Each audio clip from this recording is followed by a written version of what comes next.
बेळगाव शहरातील कपलेश्वर कॉलनीतील एक प्रसिद्ध देवस्थान श्री रिद्धिसिद्धी विनायक मंदिराचा 21वा वर्धापन दिन मोठ्या उत्साहात आणि भक्तिमय वातावरणात साजरा झाला। या निमित्ताने विविध धार्मिक कार्यक्रमाचे आयोजन करण्यात आले होते। या मंदिरामुळे परिसराला नयनरम्य स्वरूप प्राप्त झाले आहे। या निमित्ताने मंदिरावर विद्युत रोषणाई करण्यात आली होती। वर्धापन दिनाचे औचित्य साधत सकाळी अभिषेक सोहळा, निमंत्रित भजन, महाआरती व महाप्रसादाचे वाटप करण्यात आले, अशी माहिती यावेळी देण्यात आली। हॅलो, नमस्कार।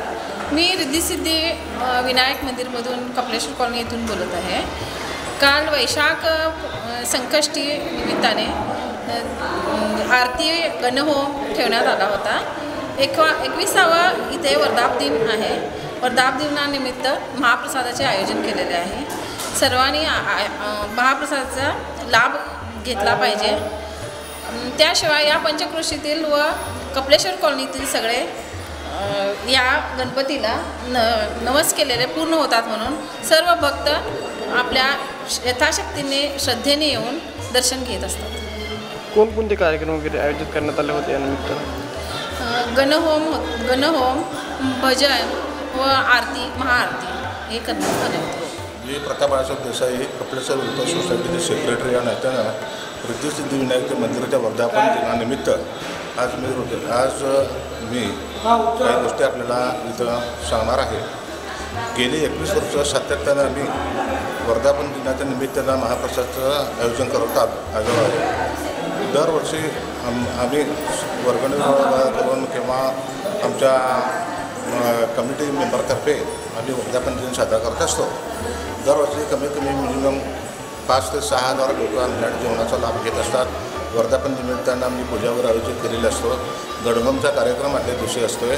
गणहोम जो असतो तो आदल्या दिवशी संकष्टी असते, त्या दिवशी आम्ही आदल्या दिवशी गणहोमचा कार्यक्रम आमच्या श्रीकांत संताप साहेब सातत्यानं करत आलेत आहे। आम्ही कमिटी मेंबर त्यांना सादर मिळाले आहे।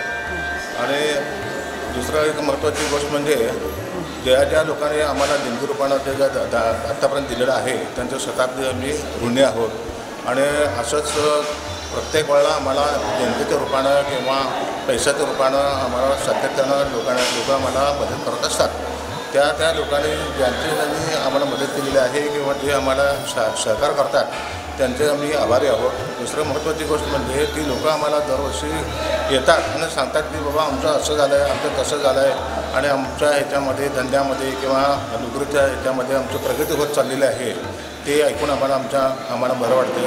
आणि ज्या लोकांनी आम्हाला सहकार्य केलेलं आहे आणि करत आहेत ती लोकं आम्हाला प्रत्येक वेळा फोनद्वारे किंवा हे करतात की तुमचा वर्धापन दिवस केव्हा आहे कळवा, आम्ही त्या दिवशी हजर राहतो।